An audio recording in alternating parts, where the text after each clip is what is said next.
3 जून 1998 की सुबह एक जर्मन फैमिली कॉफ़ी पीकर अपने ट्रेन के सफ़र को एंजॉय कर रही थी। यह हाई स्पीड ट्रेन म्यूनिख से हैम्बर्ग जा रही थी। सुबह के 10:30 का वक्त था और अभी तक सब कुछ नॉर्मल था, लेकिन उनकी फैमिली तब खौफजदा हो जाती है जब स्टील का एक टुकड़ा ठीक उनके पाँव के नीचे से फ्लोर को फाड़ कर निकल आता है। हैरत की बात यह थी कि बिल्कुल उनकी सीट के दरमियान से निकलता, लेकिन ये सिर्फ एक शुरुआत थी। जर्मन ट्रेन के हाई स्पीड में ख़तरनाक हादसों की एक शुरुआत। रेयर नॉलेज की वीडियोस में एक बार फिर से खुश आमदीद। नाजरीन, 1950s के आखिर में जापान दुनिया को तब हैरान कर दिया जब शिकानसेन यानी कि बुलेट ट्रेन दुनिया की पहली हाई स्पीड ट्रेन बनी। इस ट्रेन ने पूरे मुल्क के शहरों को जैसे आपस में कनेक्ट कर दिया था और सफ़र को इतना तेज़ कर दिया कि घंटों का सफ़र मिनटों में जा पहुंचा।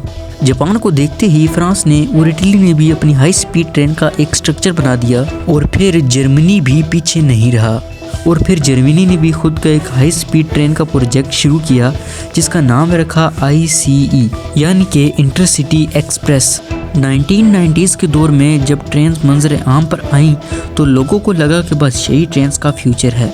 इन ट्रेन में हर उस चीज़ का ख्याल रखा गया जिसका इंसान तस्वर कर सकता था। एरोडायनेमिक का डिज़ाइन, कंप्यूटर्स का इस्तेमाल और इंतहाई आरामदेह सफ़र, सब कुछ परफेक्ट लग रहा था।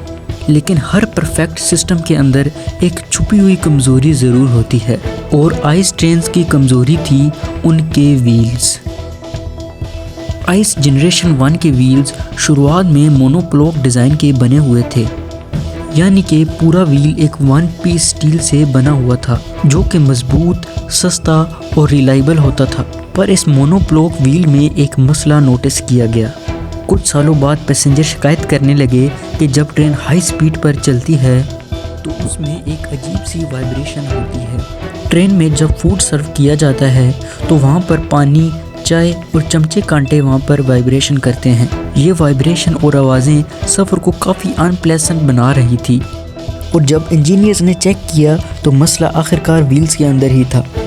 मोनोब्लॉक व्हील बेशक 1 पीस में बने हुए थे और दोनों व्हील्स बैलेंस्ड भी थे। अगर दोनों व्हील्स में से भी किसी एक व्हील्स पर 5 ग्राम का भी वज़न बढ़ेगा तो हाई RPM की वजह से व्हील्स वाइब्रेट करने लगेंगे और असल में हो भी कुछ ऐसा ही रहा था। हाई स्पीड में चलने की वजह से फ्रिक्शन ने इन मोनोब्लॉक व्हील्स को अनइक्वली खिंचा दिया था, जिसकी वजह से व्हील्स अनबैलेंस्ड हो गए थे। स्लो स्पीड में तो ये समझ नहीं आती थी, लेकिन ट्रेन जब 250 किलोमीटर पर आवर की स्पीड पर चलती थी तो ये ट्रेन वाइब्रेट करने लगती थी। ये हर व्हील की एक कॉमन प्रॉब्लम होती है। अगर गाड़ी के व्हील्स पर भी एक साइड पर 2 पंचेस लगा दिए जाएं तो कुछ ग्राम ही सही लेकिन वज़न बढ़ जाता है जो तेज़ स्पीड में वाइब्रेशन पैदा कर सकता है। इसको हल करने के लिए व्हील्स वाइब्रेशन कराई जाती है। मैकेनिक दूसरी साइड भी उतना ही वज़न लगाकर व्हील को बैलेंस्ड कर देता है।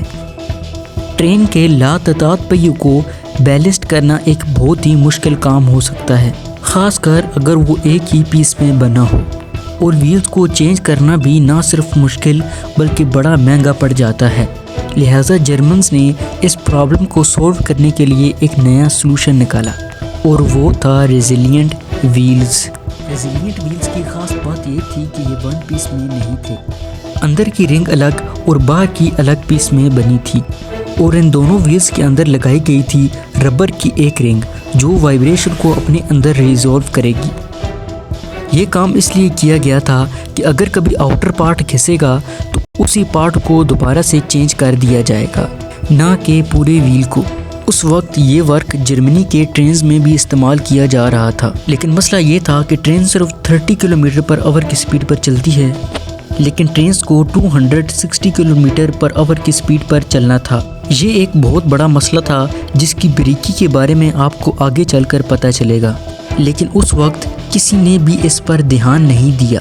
रिजॉर्ट्स ने बगैर किसी का डिज़ाइन देखे इसको ऐसे ही अप्रूव कर दिया और फिर 1992 में तमाम ट्रेन्स पर ये व्हील्स लगा दिए गए।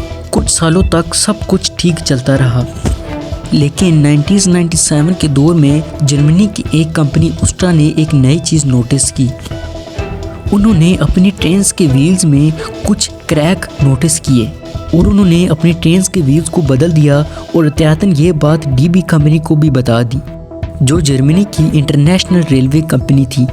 उस वक्त ट्रेन्स में कुछ भी खराबी नज़र नहीं आ रही थी, इसलिए डीबी कंपनी ने इस बात को नज़रअंदाज कर दिया।